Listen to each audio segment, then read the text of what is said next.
இருந்த தட்டு இப்போ இப்படி பளபளன்னு ஆயிடுச்சு. ஸோ இந்த மாதிரி நம்ம வீட்டில் பூஜை சாமான் விளக்குறதுக்கு ரொம்பவே ஈஸியான 2 மெத்தட் சொல்கிறேங்க. நம்ம வீட்டு பூஜை அறையில் யூஸ் பண்ணக்கூடிய இந்த பித்தளை செம்பு விளக்குறதுக்கு பார்த்தீங்கன்னா கொஞ்சம் கஷ்டப்படாமல் ஈஸியாக விளக்குறதுக்கு இப்போ ட்ரெண்டிங்காக இருக்க இந்த கோதுமை மாவு வச்சு ட்ரை பண்ணி பார்க்கலாம். 2 ஸ்பூன் கோதுமை மாவு, அது கூட பார்த்தீங்கன்னா 1 ஸ்பூன் உப்பு, மஞ்சள் தூள், அதுக்கப்புறமா எலுமிச்சம்பழ சாறு, கொஞ்சமாக தண்ணி சேர்த்து நல்லா பேஸ்ட் மாதிரி பண்ணிக்கோங்க. இந்த மாதிரி அப்ளை பண்ண அப்படியே ஈஸியாக வைப் பண்ணி காமிக்கிறாங்க. அப்படியே அழகாக பளபளன்னு ஆகிடுது. பட் எனக்கு அந்த மாதிரிலாம் ஒர்க் அவுட் ஆகலைங்க.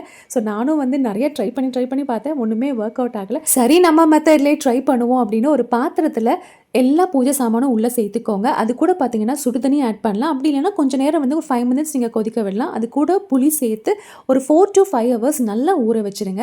ஊறினதுக்கப்புறம் பார்த்தீங்கன்னா அந்த கருப்பெல்லாம் போய் கொஞ்சம் பளபளன்னு இருக்கும். அது கூட பார்த்தீங்கன்னா ஒரு பவுலில் கொஞ்சமாக சபீனா பவுட்ரு கொட்டிக்கோங்க. அது கூட வந்து ஒரு எலுமிச்சம்பழம் புளிஞ்சு விட்டுக்கோங்க. ஸோ அந்த சாறு நல்லா மிக்ஸ் பண்ணிக்கோங்க. பூஜை சாமான் விளக்குறதுக்கு தனியாக ஒரு ஸ்க்ரப்பர் வச்சுக்கோங்க. ஸோ அதை வச்சு லைட்டாக நீங்கள் வந்து விளக்கும் போது பார்த்தீங்கன்னா எல்லா விளக்குமே நல்ல பளபளன்னு புதுசு மாதிரி மின்னும். ஸோ இது சிம்பிளான மெத்தட் தாங்க. இது தான் நாங்கள் ரொம்ப வருஷமாக நான் ஃபாலோ பண்ணுறேன். நம்ம என்ன தான் வந்து பீதாம்பரிலாம் போடும்போது பார்த்தீங்கன்னா அது சீக்கிரமாக அந்த விளக்கு பூஜை சாமான் எல்லாமே கருப்பாகிற மாதிரி ஆயிரும். ஸோ இந்த மாதிரி பண்ணும்போது ரொம்ப நாளைக்கு நல்லா பளபளனே இருக்கும். நீங்கள் வீக்லி ஒன்ஸ் வாஷ் பண்ணுறீங்கன்னா கண்டிப்பாக இந்த மெத்தட் ஒர்க் அவுட் ஆகுங்க.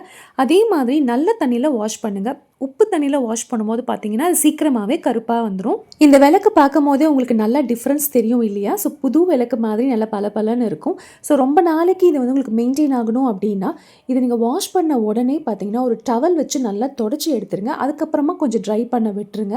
ஸோ ட்ரை ஆனதுக்கப்புறமா விபூதி வச்சு நல்லா தொடச்சி எடுத்துட்டிங்க அப்படின்னா இது வந்து உங்களுக்கு ரொம்ப நாளைக்கு இந்த பளபளப்பு அப்படியே இருக்குங்க. ஸோ இந்த டிப்பை கண்டிப்பாக ஃபாலோ பண்ணி பாருங்கள். அண்ட் மஞ்சள் குங்குமம் வச்சதுக்கப்புறம் பார்த்தீங்கன்னா ரொம்பவே மங்களகரமாக இருக்குங்க.